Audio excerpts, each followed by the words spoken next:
கணவன் பெயரை காதலனின் பெயரை பச்சை குத்திக் கொள்வது என்பது ஆண்டாண்டு காலமாகவே இருக்கிறது.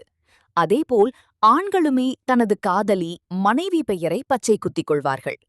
இப்போது உடம்பில் பலர் கணவனின் புகைப்படம் மற்றும் காதலனின் புகைப்படத்தை டாட்டூவாக குத்துவது ஃபேஷன் ஆகி வருகிறது. வேலூர் மாவட்டம் குடியாத்தம் அருகே வேறு ஒருவரின் படம் பெயரை உடலில் டாட்டூ குத்தியுள்ளார் மனைவி. இதனை பார்த்து கணவன் செய்த செயலால் சிறையில் கம்பி எண்ணி வருகிறார். வேலூர் மாவட்டம் குடியாத்தம் அடுத்த எர்த்தாங்கல் அருகில் மாரியம்மன் கோவில் தெருவைச் சேர்ந்த வெங்கடேசன் என்பவருடைய மகன் அஜித். இவருக்கு 32 வயது ஆகிறது.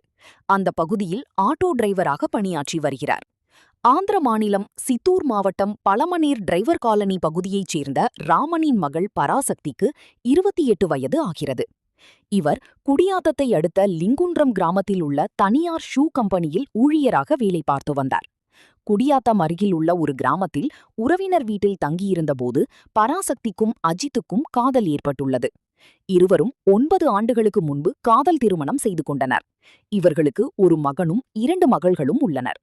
இந்த நிலையில் மனைவியின் நடத்தையில் சந்தேகப்பட்ட அஜித் அடிக்கடி தகராறு செய்து வந்தாராம். இதனால் கணவரிடம் கோபித்துக் கொண்டு சில மாதங்களுக்கு முன்பு பராசக்தி ஆந்திராவின் பழமனீரில் உள்ள தனது பெற்றோர் வீட்டுக்கு சென்றுவிட்டார். கடந்த சில நாட்களுக்கு முன்பு அஜித் தனது மாமியார் வீட்டுக்கு சென்று இனி தகராறில் ஈடுபட மாட்டேன் என கூறி மனைவி பராசக்தியை தனது வீட்டுக்கு குடும்பம் நடத்த அழைத்து வந்துள்ளார். அப்போது மனைவியின் கையில் வேறொரு ஆணின் படம் டாட்டூ வரையப்பட்டு இருந்துள்ளது. மேலும் உடலில் சில இடங்களில் அந்த ஆணின் பெயரும் டாட்டூ குத்தியிருந்ததாக கூறப்படுகிறது. இதனால் அஜித்துக்கும் பராசக்திக்கும் இடையே வாக்குவாதம் ஏற்பட்டு தகராறில் முடிந்தது. அவர் பராசக்தியை சரமாரியாக தாக்கினாராம். இதைத் தொடர்ந்து அவர்களை உறவினர்களும் அக்கம் பக்கத்தினரும் சமரசம் செய்தனர். நேற்று முன்தினம் இரவு மீண்டும் இது தொடர்பாக அவர்களுக்குள் தகராறு ஏற்பட்டது.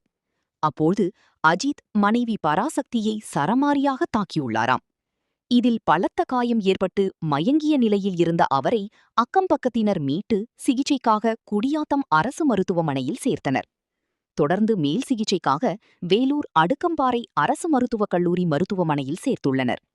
அங்கு அவருக்கு தீவிர சிகிச்சை அளிக்கப்பட்டு வருகிறது. இது தொடர்பாக குடியாத்தம் தாலுகா போலீசார் வழக்கு பதிவு செய்து மனைவியை தாக்கிய ஆட்டோ டிரைவர் அஜித்தை கைது செய்து விசாரணை நடத்தி வருகின்றனர். இந்த சம்பவம் குடியாத்தம் பகுதியில் பரபரப்பை ஏற்படுத்தியுள்ளது.